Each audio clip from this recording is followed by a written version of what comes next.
Okay, hello everyone.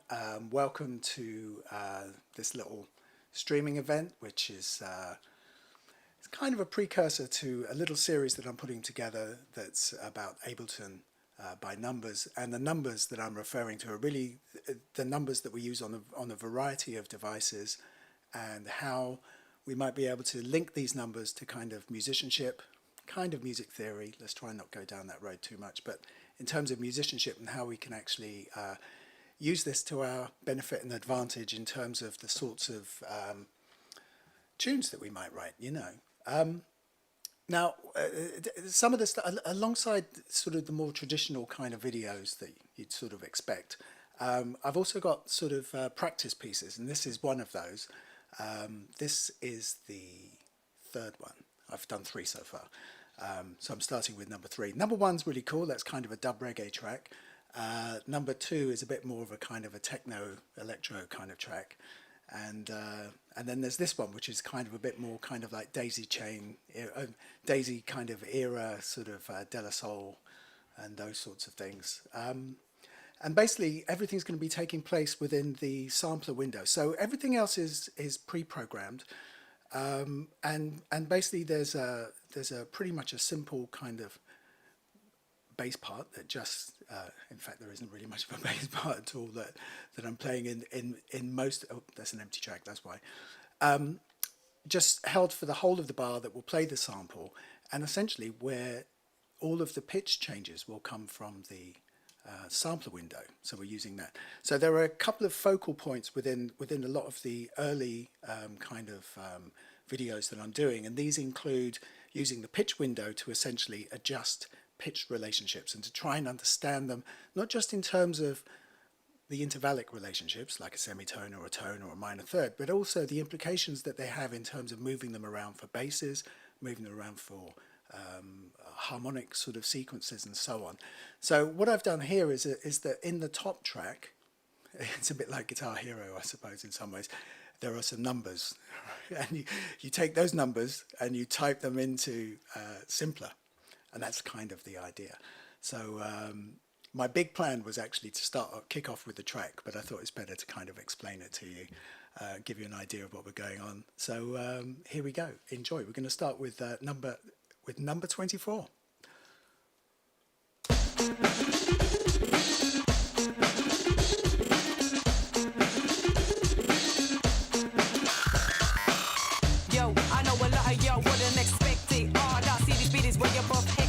I've been elected, so yo, best sit on your ass real fast, cause I'm shocking like electric. I know, go taking quick, hit the exit. Keep it up, get beaten up, or get your head split. I'm coming through with more flavors than Nesquik, ain't desperate. Making fresh hits, now check the next bit. I set trends on stage when you're doing your PAs. You copy my page, I heard it from my best friends. I'm a veteran in this game, perfected with the aim. Corrected when I'm saying I'm from the West End.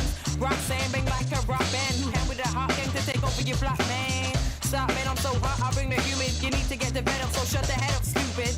Party people, party up, come on, take it down and turn it up. Yo, party people, party up, oh, take it down and turn it up. What? Party people, party up. Party people, party up. Take it down and turn it up. Party people, party up.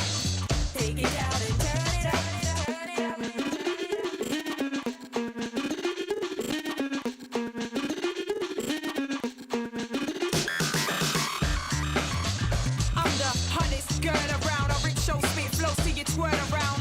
I'ma make it, I'm determined now. Better bounce, I'm in the house that is burning down. I don't care what you heard, I don't care what you know. Listen to this girl, that she's tearing the flow. I'm raring to go, we're preparing for shows. You yap that I'm wild, but you're there in the rows. Oh, now you know I got skills. Keeping your buzzy more than those that pop pills in the street. Had a gap, but now the spot's filled. In the street for the rappers, but most is not ill. Exposure, I get knocking, cause you're hearing my voice. I'm rapping with a passion, you can hear it in my voice. People's choice, rock sad and these beats. You claim you pose, so we're bringing heat to the streets. Party people, party up, come on, take it down and turn it up. Yo, party people, party up, oh, take it down and turn it up. What? Party people, party up. Party people, party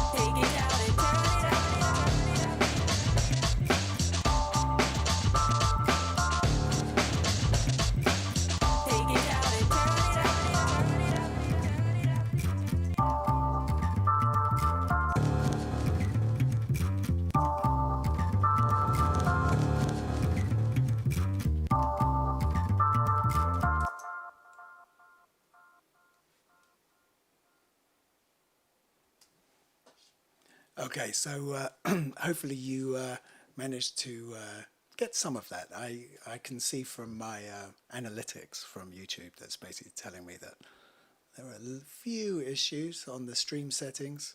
I suppose it's one of the problems about doing something on the weekend.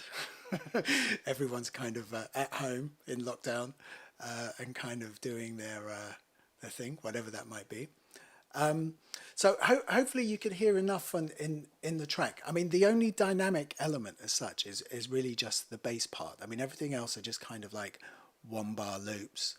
Hey, thank you very much, Tom. Glad it sounds good at your end.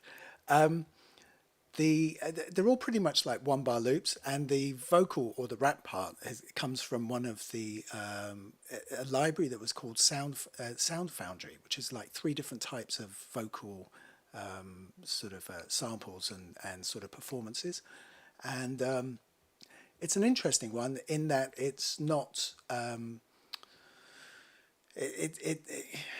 mean, I'm not sure that any of them are really sort of like singles or anything else like that, but they're good enough to use kind of for like demonstrations, and then to chop them up and kind of like, you know, destroy them as such, you know. And of course you don't really get the chance to kind of change the words or kind of change the flow unless you get into the clip window, and then you start sort of warping it and moving it around. But the thing that needs to sort of happen here in terms of trying to understand what the numbers mean, and some of the numbers that are being used here, like the 24 is basically an octave transposition up 2 octaves, you know. The main riff is between 4 and 5. So I'm going to switch you over to another cam here, which helps. I mean, it's one of the things that's probably going to make this kind of presentation a little bit different from what other people kind of do. Because the thing is that when we look at a number like you know, what does a movement like 4 to 5 actually mean in terms of this in the context of this track? Where do these numbers come from? So my aim is really to sort of try and sort of create that kind of connection, and not necessarily to do it as a kind of a dismissive action that just says, oh, you should really use your ears and all the rest of that kind of guff that people come up with, you know. It is really to sort of try and understand how those numbers sort of relate to each other. So 4 and 5, as far as simpler is concerned, and the pitch window and most of the stuff in Ableton, and also in most of the devices that we would use in Logic or Reason or whatever else, those numbers really refer to semitones. So where we have C would be 0. This is where we get into the territory of computers where they count from 0, and most humans tend not to see 0 as a number, you know, da-da-da. But let's not go there. 2 for D. I'm going to call that one E flat. I should have called that D flat as it goes, but anyway. 3. And then we arrive at E, which is 4. And then we have F, which is 5. So the numbers we're interested in are really 4 and 5 here. So 4, so in the context of this sort of semitonal movement, the movement of one step, 4 to 5, is generally indicative of a kind of a sound as a sonic which becomes associated with kind of Hispanic musics, especially flamenco. So in a modal context, it becomes known as Phrygian. And of course, the moment you hear that in a kind of an electronic music production or production of any kind of context, people start to go, oh, hang on a minute. You know, it's really not a scary thing, because we're dealing with different kinds of sort of cultural expressions, you know, and it's just a name, and it really is just a label that is almost meaningless in some ways, because it you know, it referred to something from a very long time ago, and we won't go down that road either. But so Phrygian sort of infers that this kind of semitonal movement, which is what is happening as the main basis of this track. Now, for this to be completed, is that it's not necessarily just 4 and 5 together. What we have in the terms of the numbers, we have 4, 5, and 2, right? So the 2 is a really important element here. So that's the D here. So we have 4, 5, 4, 5, 4, 5 cycling around, and then we have the 2, sorry, which is the 2, which is the D. So those 3 units together, 4, 5, 2, with 4 as this kind of central hub around which the other two sort of notes, let's call them F and D, we can call them 5 and 2, circle around them. These are the equivalent in terms of in terms of the Phrygian mode to be deemed to be the primary chords. So this is really evident in this closing section here when you listen, when you have the reverse pianos. Let me just play that bit. Oh, let me turn the bass down, sorry. I've left the bass in a rather silly place. I'll need to play the bass because the bass is the only thing that isn't actually sequenced and it has to be played in real time. And I suppose one of the things that I'm sort of angling towards is to try and encourage more kind of real-time interaction with your productions rather than seeing them as something that you just kind of go, you know, you put it in the clip window or you play it on the piano and then you set and forget it, to actually sort of give yourself the space to actually improvise with it and to play with it, you know. And I'll bring your attention to something else that's inside there a little bit in a little bit.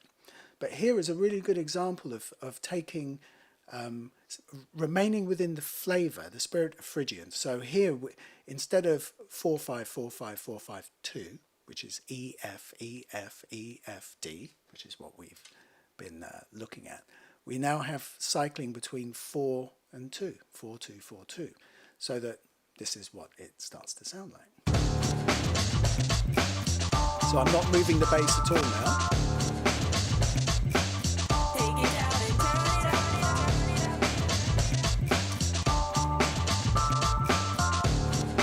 And I'm going to go to 2, so now from 4, 2,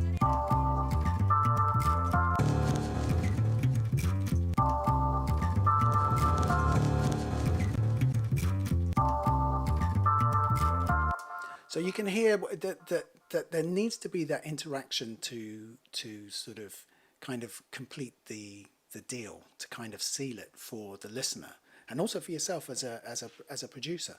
So my argument would be that if we just use the sample as it is, which is kind of an electric bass kind of jazz type sort of sample, groovy type thing, and we just left it sitting on its single tonality in terms of what it was, we probably wouldn't explore all of these other areas. And my sort of point and purpose is to say that there is far more that we can do that doesn't necessarily require us to necessarily become Chick Corea or anything else like that, right? We don't need to kind of do that. But what we do need to be is kind of curious enough to want to look behind the screen, as it were. But then we also need to be sort of adventurous in terms of what we do. And we also need to be sort of engaged enough to actually want to find interesting points within the sample and to not necessarily just accept it in the way that it arrives at us in terms of when you buy a sample pack and it says A minor. Okay, great, it says A minor, but what else can it be? And that's really my point, is that there are, you know, A minor figures in a lot of different keys and in a lot of tonalities. So merely taking, you know, the A minor is merely just a bass starting point, but we could, if we wanted to, and if we were wanting to be Chick Corea, then we could make it, you know, a major 7th with a 9th and a sharpened 11th on it, if that's what we wanted to do. So we could do that quite easily, but it would require a few more numbers, which we could, of course, do, and you will, of course, also encounter when we do this sort of work. Now, one of the other things that I suppose was an interesting turnaround in this was that for what I will term the second verse, which is here, that instead of going in 1-bar cycles, it goes into 2-bar cycles.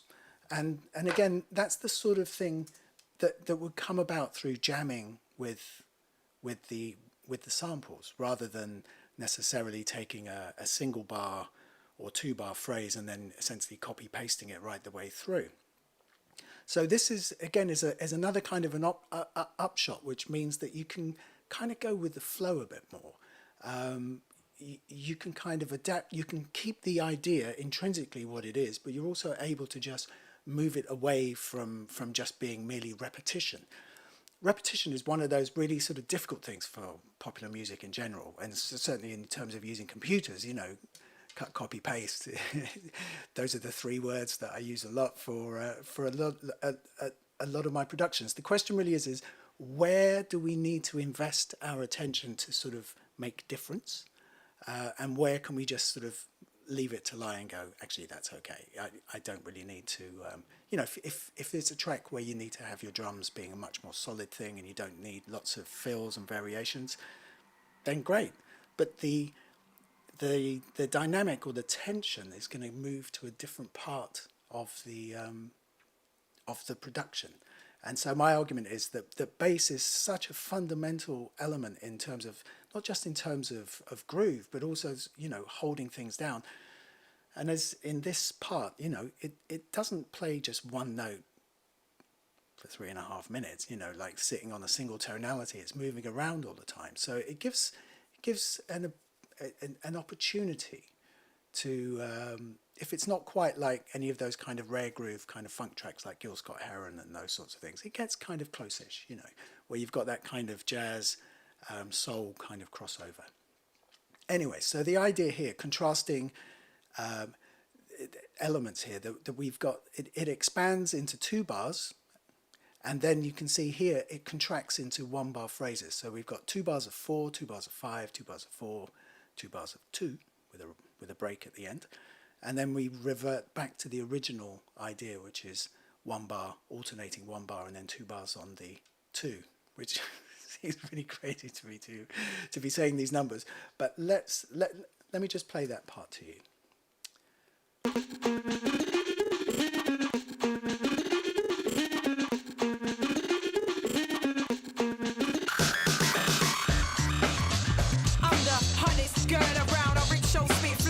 Twirl around, don't mistake it, I'ma make it, I'm determined now. Better bounce, I'm in the house and it's burning down. I don't care what you heard, I don't care what you know. Listen to this girl, as she's tearing the flow. I'm raring to go, we're preparing for shows. You out that I'm wild, but you're there in the roast. Oh, now you know I got skills. Keeping your buzzy more than those that pop pills in the street. Had a gap, but now the spot's filled. In the street for the rappers, but most is not ill. Exposure, I get knocking, cause you're hearing my voice. I'm rapping with a passion, you can hear it in my voice. People's choice, Ross said, and these beats. You claim you pose, so we're bringing heat to the streets. So you can hear there that by expanding the part out into 2 bars, when it then contracts down into 1 bar sort of fragments, we have a kind of an increase in tension in terms of the way that the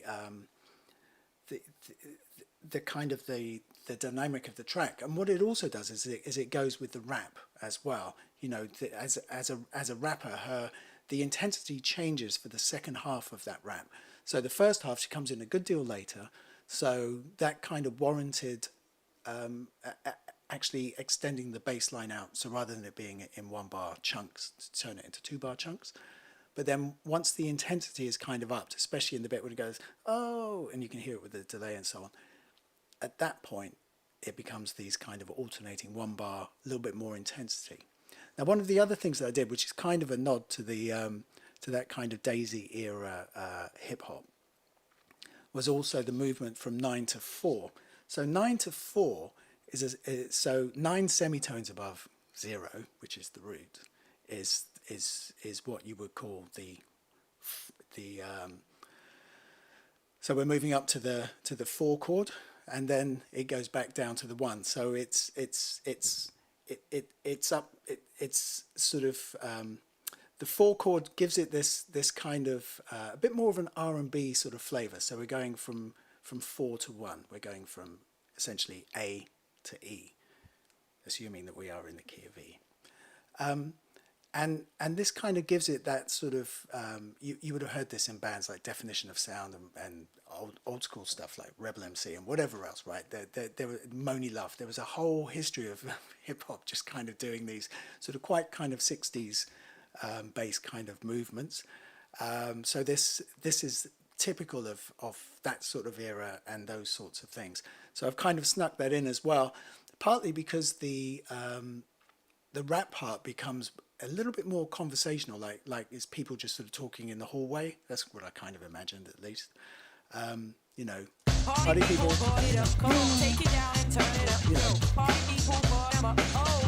and it just feels like it has a little bit of a humorous sort of aspect to it. So that was why the change went that way. And then the last thing really is this use of number 48, right, which kind of gives it that Aphex Twin sort of suddenly the sample, you know, is transposed up 48 semitones and it just sort of sounds ridiculous, right? And then I've added a little bit of delay on it so that it carries it through.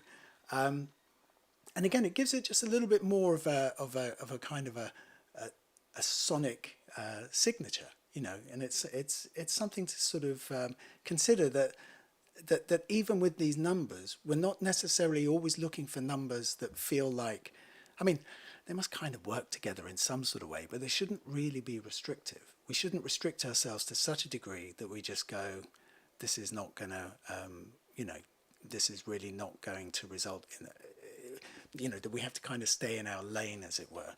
So really worth kind of considering there.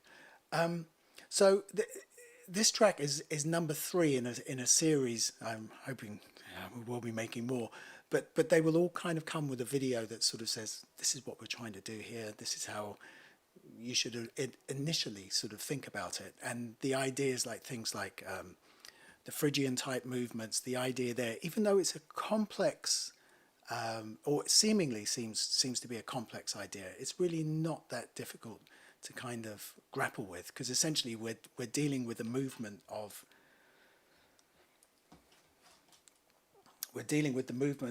4, 5, and 2, and really the 4 is the point where we is basically the sort of the central hub around which all of the other notes rotate. I mean, there's a really interesting track which is Stevie Wonder's "Don't You Worry About a Thing." If you listen to that, there's a part in it where he turns the whole lines around. I mean, if this wasn't YouTube, I would actually just play the track. But if I play the track, YouTube will stop the videos and stuff like that. There's the second half of "Don't You Worry About a Thing" in terms of the you get a figure that goes,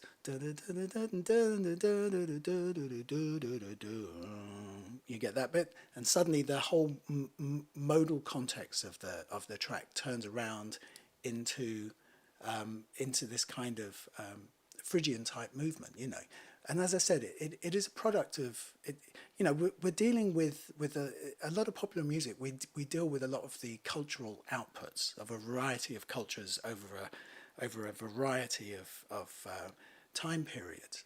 So you're really kind of looking at you know, Stevie Wonder's just basically picking up that flavor and then exporting it into his track and then turning the track around and being able to create, again, a little bit more variety. And that's essentially, you know, in many ways, the idea of like learning these things is not necessarily to become laden down with rules, but it is to essentially have options more than anything else. Let me try a different track. Hopefully this one's not going to fall over. So all these projects are going to be downloadable, and they'll be accompanied with a video, like I said. And whilst I've done some of them, they're quite progressive. They'll start with, this is 0, this is 1, this is 2. Now let's make a track.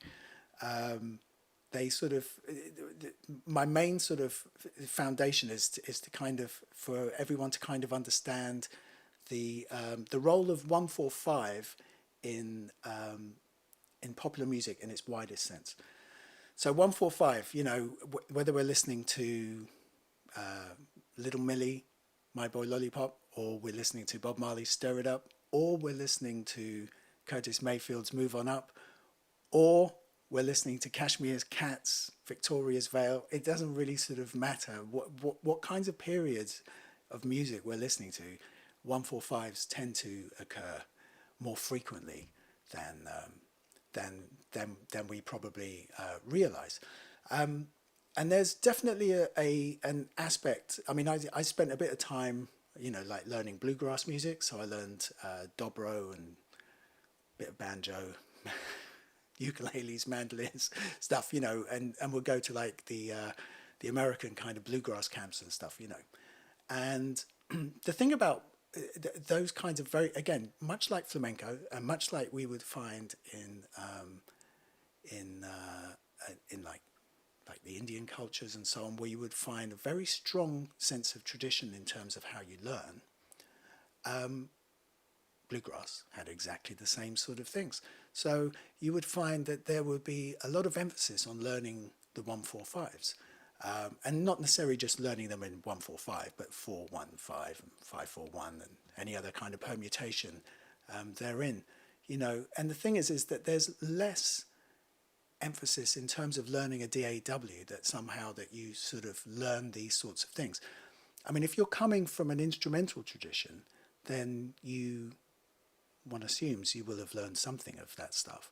But if you're not, if you're just kind of coming into it and just going, yeah, I'm going to, I don't know, you've seen Skrillex or Porter Robinson or, or whomever, and you're basically going to go, well, I'm going to try and do exactly the same thing, and then you start to find yourself running into barriers, into walls, in terms of what should I do next? Like what's the thing should I do now? So and also like how you get out of a rut. So to me, in terms of doing this stuff with Ableton by Numbers is really is not so much to kind of create kind of a prescription, but it is in many ways to sort of, in the same way that I kind of learned dobro, in the way that I learned guitar and various other things, 145s are actually a really fundamental part of a lot of popular music. So if we actually learn and understand how to manipulate them in terms of numbers, irrespective of whether we can play a piano or guitar or whatever, because this information doesn't require that in some ways that you even play an instrument. What it is a level of understanding and appreciation of how things are constructed. So this one that's in front of you, yes, Tom, we did. It is a thing that we return to. You do want to do. I mean, everyone. I mean, it's a difficult one in terms of when you consider. Let's say we wanted to be architects. We wanted to build buildings, right? We'd have to know our onions about, certainly in terms of materials and tolerances and different kinds of stress points and and how safety, all of that sort of stuff. And it seems like we can operate our DAWs without a license. I mean, personally, when I started guitar, I knew nothing. It just seemed like a good idea at the time, and yet here we are. We at some point we'll always still return to those points where we go, yeah, but I'd like to, I'd just like to do this. There is a weird aversion to it. I think what and this is that in many ways a lot of people in the industry who do know stuff tend to downplay it because it's not received very well within lots of different communities, and that in itself is also a problem in terms of representation, I suppose. Like there's it's an almost uncomfortable moment to actually admit that you know something, and I realize doing this is a red flag for quite a few people. So it's going to be interesting, right?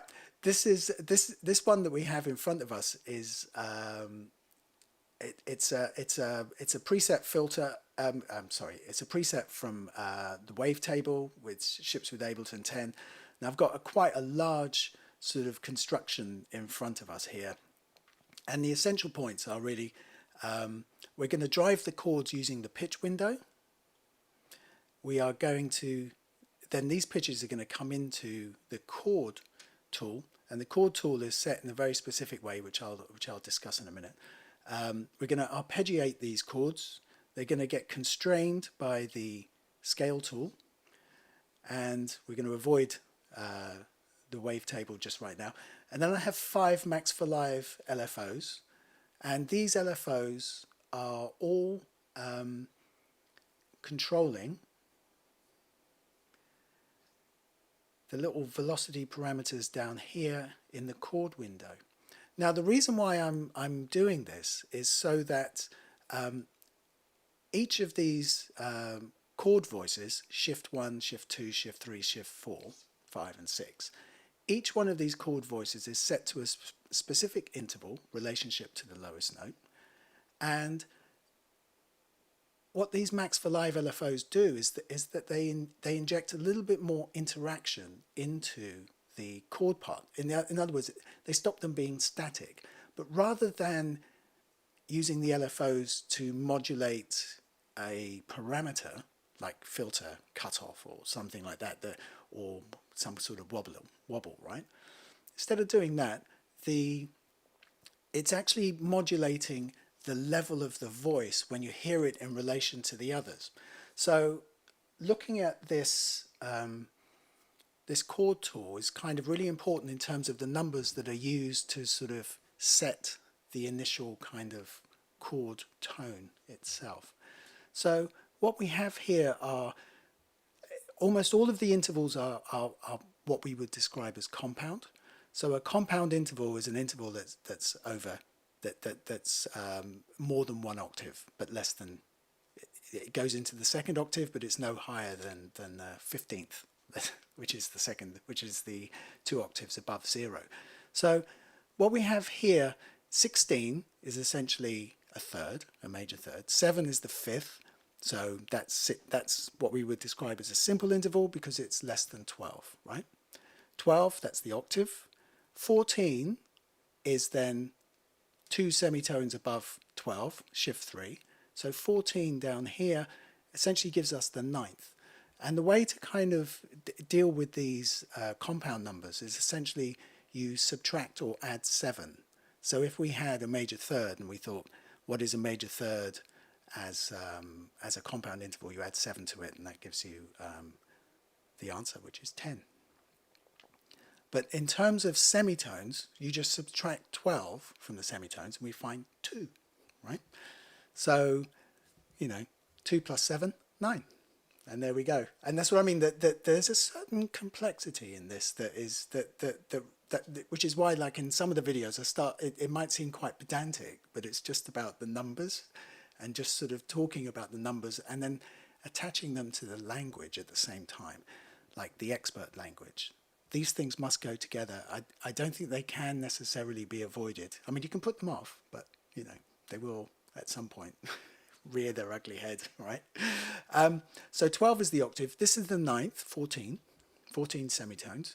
And then 17 is basically the sus4. So if you took 12 from 17, you end up with 5 semitones, brings you to chord 4. So this is the sus4. That's the sound there. And this is, so this sound, or these voices, are being modulated all the time. Their levels and relationships are being dictated to by the LFO tools. And what you can see here with the LFOs is that they're all at different rates. Yes, the videos will be archived. I've got it set to unlisted at the moment, but it will be listed afterwards, and I'm probably not going to edit it either, so I will leave it. I mean, it's really worth returning to, but also one of the things that you might want to, there will also be other videos that are just purely focused on kind of a single topic as well, like where we're just going to deal with particular sorts of numbers. And again, they will also be downloadable projects, so you'll be able to download the project and try them out as well. So the LFO tools are all at different rates. they're all at different phase offsets as well. So you can see here, this one is 0, this one's 25, this one's 50, 75, 33. They're all sort of mixtures of both sort of quantized in terms of timing and sometimes being allowed to run sort of more freely. Like this one here, number 5 is at, is at 17.9 hertz, whereas this one is at the rate of in terms of triplet sort of minims, and again, what you also have are these kinds of managing the depth and the offset. So all of these result in these different kinds of wave shapes and outputs. As you can see, the one for the 17 is pretty manic in terms of, I've set this to random because I kind of see the others are all set to sine waves, whereas this one is set to random because I want the sus4 not to come out all the time, but you kind of want it to be there, and that's just really, that's just my decision. I've also got this bit is being modulated as well in terms of the wave table itself, but that was just for taste. It wasn't really for any harmonic implication or anything else like that. So the overall sound of this is essentially kind of like those dead mouse kind of poly saw wave type sort of things. Let's have a listen.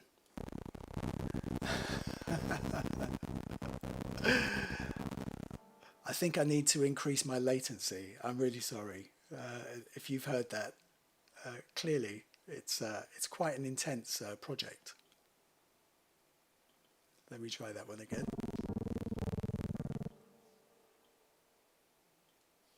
That's really, it was playing earlier.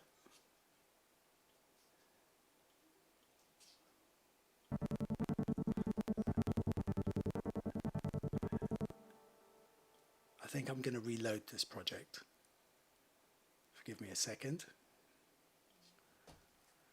I hate that when that happens. It was working earlier. It was very nice. So you have to take my word for it, I'm afraid.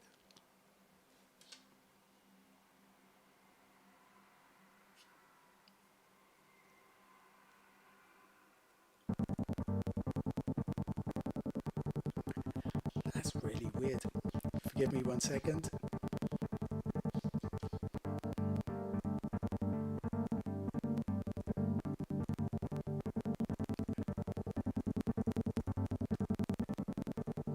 I think I've reached the limit of my process for managing this many LFO tools and voices. That's really bizarre. It's not happened for days like this, and then it happens at the moment, right?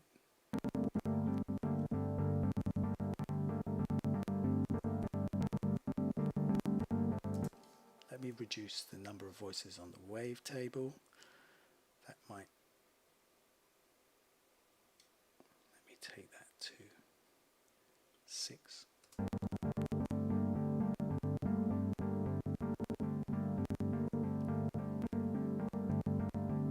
think I might need to do a bit more work with the wavetable. Let me tell you this, it does sound really good though. So I've got one more version of it that actually doesn't have the LFOs in there, so let's just have a listen to that one and then see if that works. We'll persevere just once more.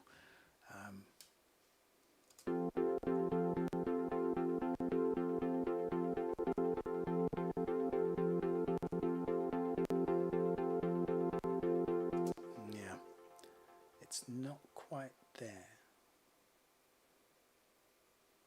Let me make it 5 voices. Let me reduce the amount.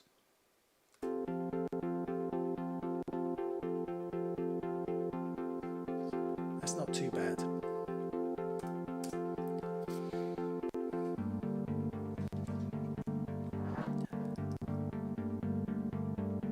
We'll kind of run with it just as it is here. So the idea here with this one, apart from the chord tool and the modulations, which we will have to adjourn for another day, is that we've also got this Aeolian mode scale device that's essentially sort of constraining the notes that are coming in. So if we were to play any notes that were not a part of the yeah, I would kind of do that, Frank, but I need to play with it in real time. That's the real problem about freezing the channel, because it's all kind of real time playing. So I'm not going to be able to do anything else with that. So it's essentially, it takes the notes that we you know, if we play some unintentional notes, the scale device essentially corrects it. But the thing is that I'm going to argue that even though there are notes that we know that we shouldn't necessarily play within the scale, there are actually really interesting sounds that can come out, because the scale tool is going to try and make all of the notes kind of conform. And one of those is, I'm hoping it's still going to play. And one of those is number one. So number one, in relation to, say, if this was in C, in relation to C, number one is essentially D flat or C sharp, which means it's not really a part of the Aeolian mode scale, because the Aeolian mode scale goes, the intervals go 1 to like a whole tone, then a minor third, you know, and it's a different kind of sort of sonic signature. So number one, it would really be something that most people would probably avoid. And in this instance, what I'm gonna propose is that actually we should, even if we're still using the scale tools, we should actually look at the bits that we go, actually, I'm going to avoid that note because it's not in the key of C or C minor. But actually, in reality, the scale tool will try and adjust in some sort of way that will actually mean that you'll come up with an interesting sound. So to me, I actually quite like this sound. I'm hoping some of you like it as well, but you know. So that's number one. So if you remember the one that we were doing earlier with the hip hop track, where we were talking about, say, this Phrygian idea, we could still take the same sort of Phrygian idea of 0, 1, and in this instance -2 is what we're going to be using, and we can kind of take the same idea of this kind of motion and actually come up with interesting, hopefully interesting ideas. So this is -2, this is 1, and back to 0, -2, 1, and then back to 0. So that's kind of, you know, to me that's quite intriguing, because in theory, let's face it, the books would, you know, and you know, if I was using notation and stuff, we would avoid those notes. We wouldn't necessarily use them unless they were a part of a chromatic figure or something like that. And yet with the scale tool, because it's trying to accommodate the constraints that we put in place, it actually outputs something that is actually quite interesting. So other numbers that would sort of fit within there is like 4.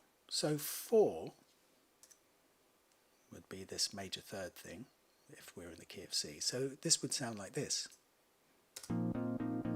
So we get this sus4 sound.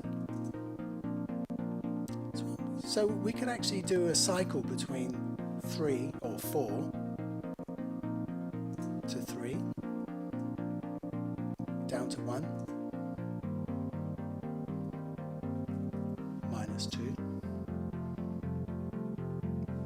-4. I'm going to introduce some more numbers. 5, 4, 3, and so on. Now within there's also another number, which is 6, and if we were in the key of C, 6 would be the note F sharp or G flat, and that in itself is also not in the key of C. So we could also use number 6. So the idea would be you could go from 6 to 5 in the same way that we went from 4 to 3. They kind of go in pairs. They kind of go in complements to each other. So that's 6, moving to 5, 6, 5, 4, 3, 6, 5, and so on. So then added to that, we also have the number 9. So the number 9, in the key of C minor, 8 would be the one that we would be angling for. So 9 and 8 could also go together as well. So let me just change that to 9. So we're going to start with the 9, going to 8. There's not much change, right? When on the other one, let me put that up to 17, and let me just make that a bit quieter.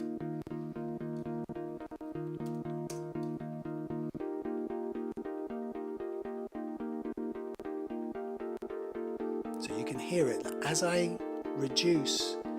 The thing about the chord tool in this relationship, in terms of the velocity of the chord tool in this little window, the way that it relates to the envelope and the filter in the wavetable is really important, because the higher the number, the more that the filter and the envelope are actually closed down.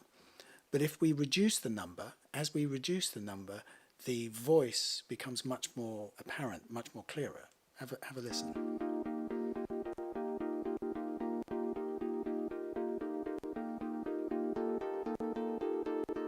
So you can hear the sharpened 11th, which is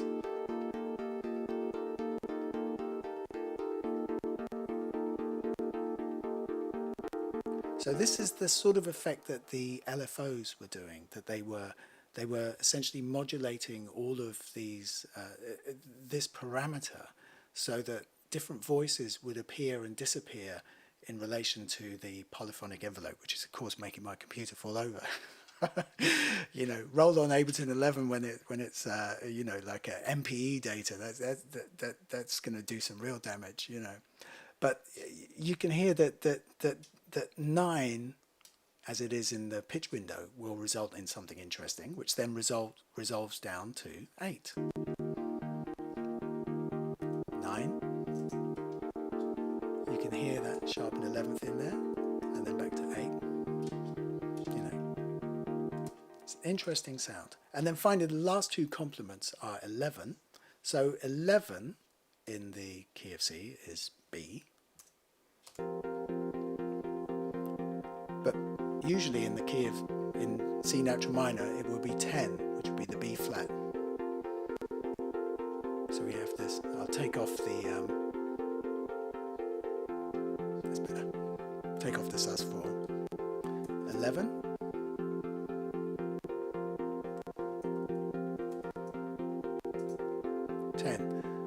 So what we hear in these kind of in-between numbers is essentially quite a large number of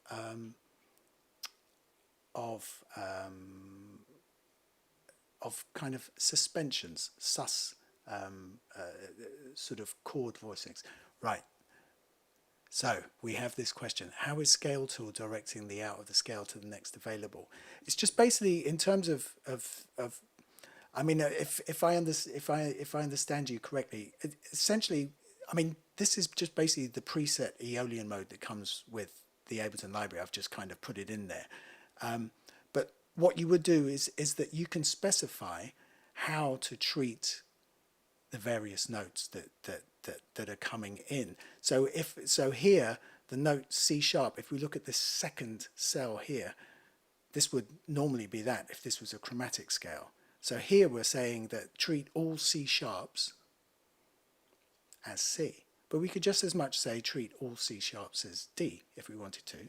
Or we could say treat all C sharps as G, which would be up there. So we can actually redirect the outputs as much as we want. And again, this is another, I suppose, an idea in terms of why the idea of numbers is actually really important, because having an understanding of designing these tools and the way that you interact with the tools will actually be able to get you to do will actually be able to get you to sort of do some really interesting outputs in terms of transforming squiddly diddly on the keyboard, right? So you could actually just do completely random stuff and then actually have the scale tool spit out something completely different. Can it do microtonal? No, it can't do microtonal, but the way that you could do microtonal, if you because we don't have any control over the temperament of the tuning of the device that we're using. So really the best way is to kind of use a microtonal, a device that allows for microtonal approaches. I would really suggest kind of doing that. Max for Live will have a few of those. Some people will have done that. I mean, I've got Eurorack modules that do that sort of thing, if that's where you want to go. You know, you can do those sorts of things.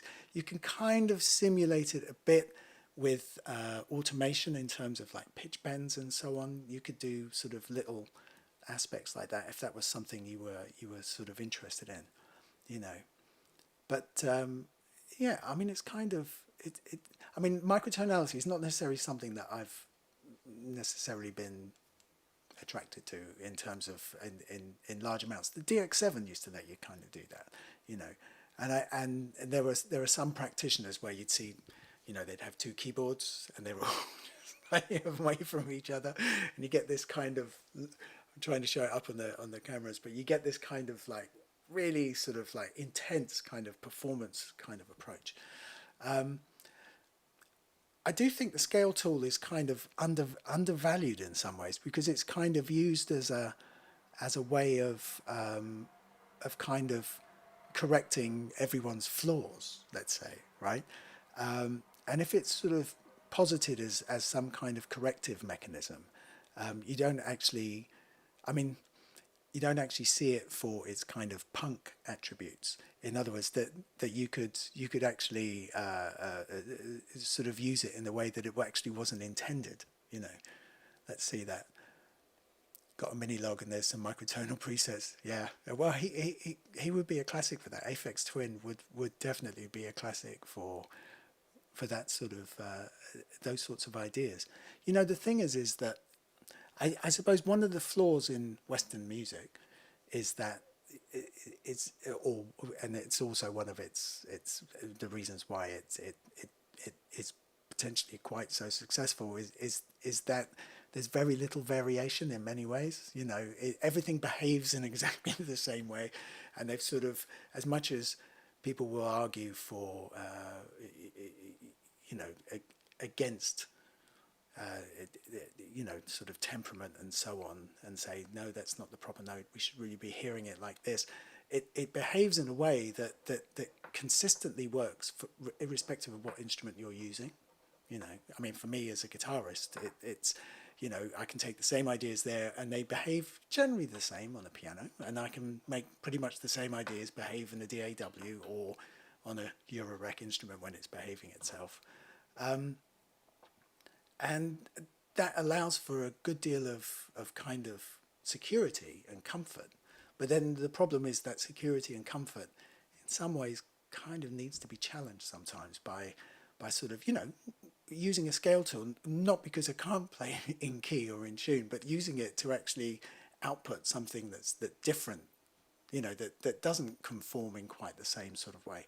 I mean, you can use the combination of the scale tool and the chord tool to you know, to do movements in sixths and do a variety of really interesting kind of polyphonic shifts. Because once you have I suppose one of the things that Eurorack does, which the more that I use it, the more it sort of makes it very clear to me that you know, everything that we do with devices, whether it's Ableton, Logic, whatever, everything is pretty much tied to an event, a gate event, and Eurorack essentially sort of destroys that, so that you can have you can have a droning synth to which you attach a completely different kind of gate pattern to it and generate a whole new idea. And really the thing is that we would be able to do similar things within a DAW. MIDI expects the combination of pitch and event to actually coincide and be together, and that sort of takes us into a very kind of, I suppose, slightly predictable realm that to hear a note we must press a key, whereas in sort of like in a Eurorack thing you just turn on an oscillator and it's always pulsating or whatever, it's always sounding, and then you have to kind of gate it off, use a VCA, or then you do this and then you do that, and then you have a little bit more control over what happens next.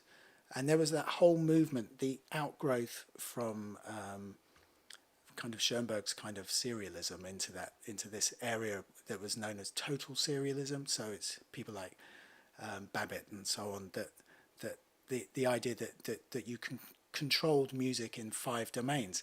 I mean, when we think about it, we are potentially doing those sorts of things within our DAWs. We do it with Eurorack. We're sort of controlling our musical outputs. But the thing that we also, but the thing that, say, total serialism had is that you have kind of individual control of each element.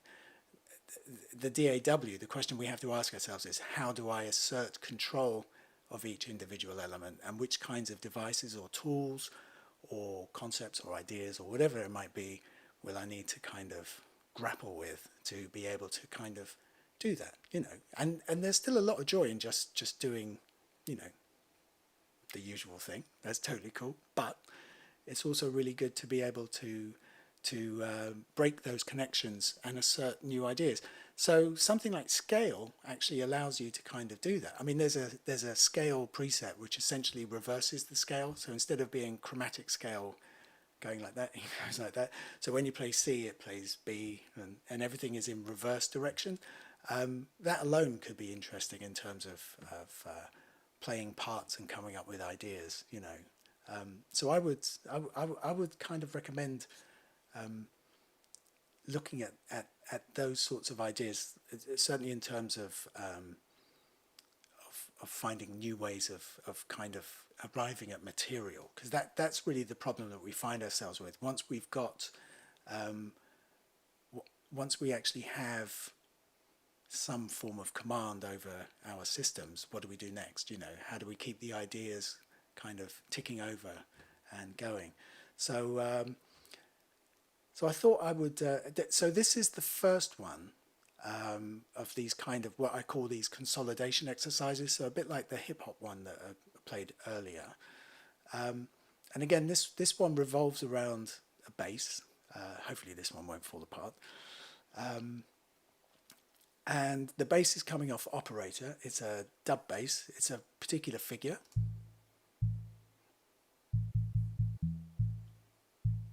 That's it. So it's basically root to fifth. That's the idea. And every sort of pitch move is being controlled here. So this is one of the first consolidation videos that I've made, which will come out in a couple of weeks.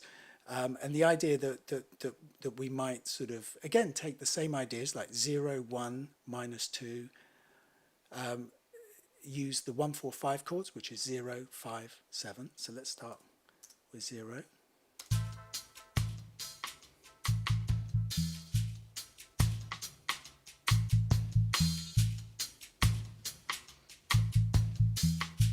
Going up to the 4 chord, which is 5. Too ahead, trying to adjust for latency. And then 7, which is the 5 chord. So that's the 1, 4, 5. Back to 0.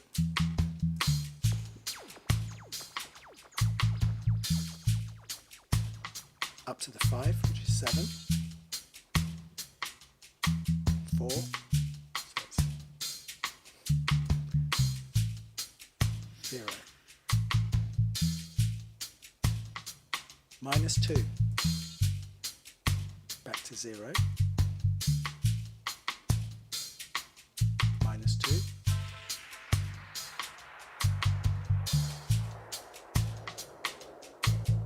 so all the ear candy is just to kind of distract anyone who's listening to this thinking, only the bass is the thing that is moving. Everything else is just kind of atmospherics. One of my favorite ones is like 1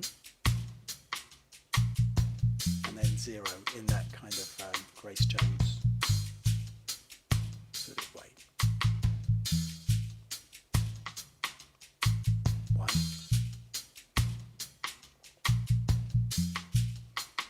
and then back to 0.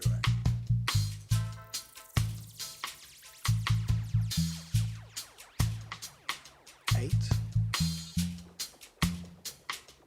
and then 5. So 7, sorry. You can see how these numbers kind of get you to a different kind of place. 1 minus 2 and then back to 0.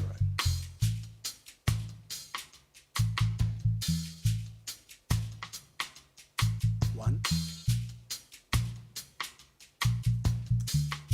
minus 2 and then back to 0.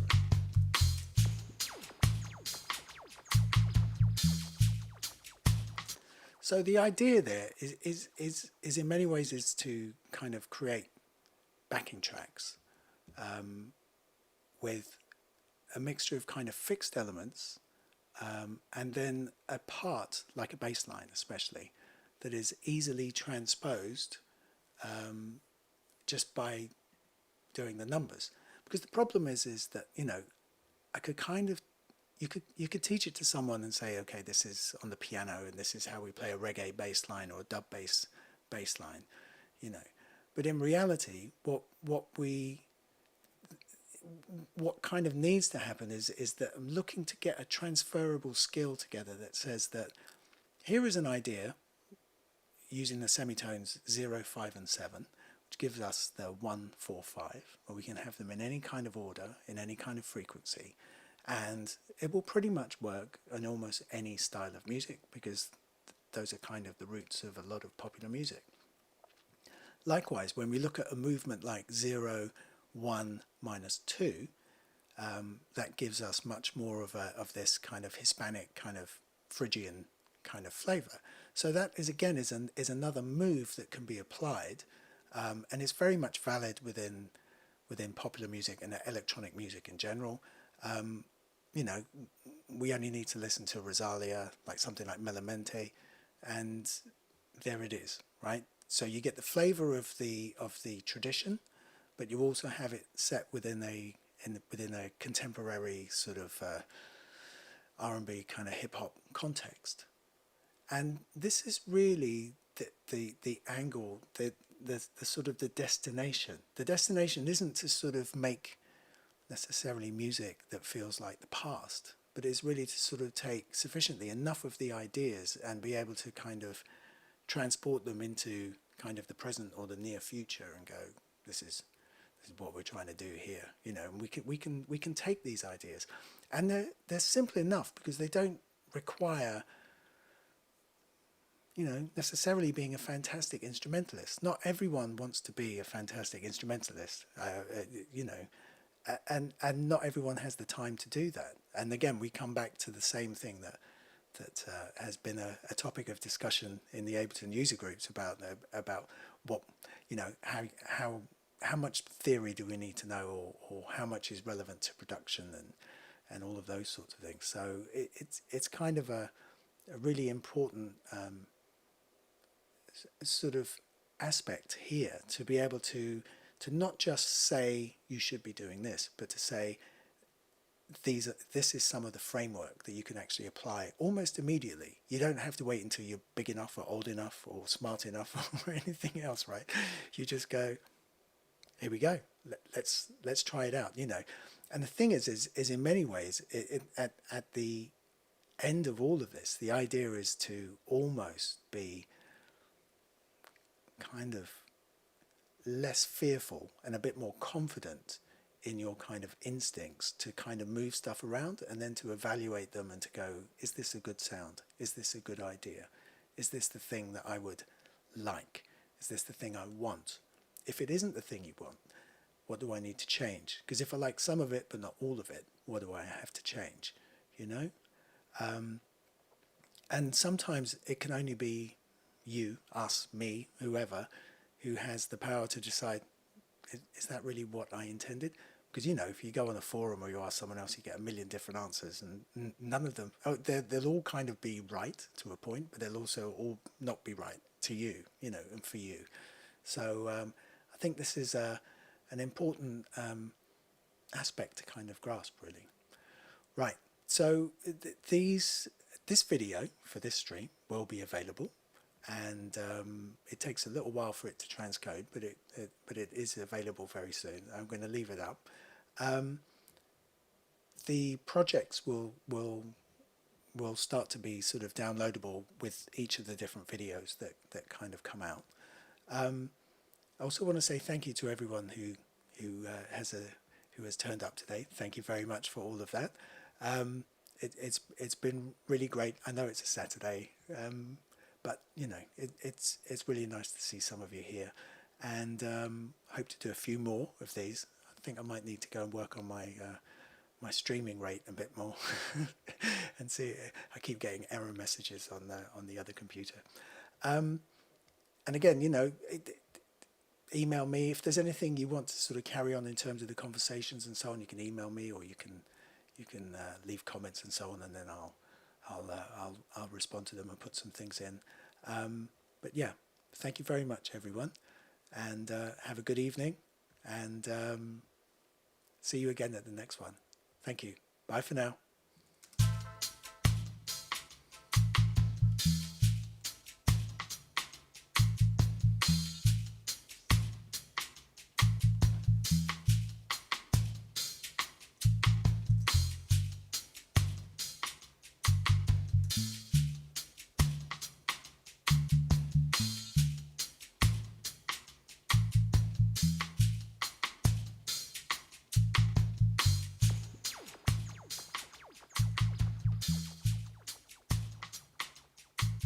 Thank you, Frank.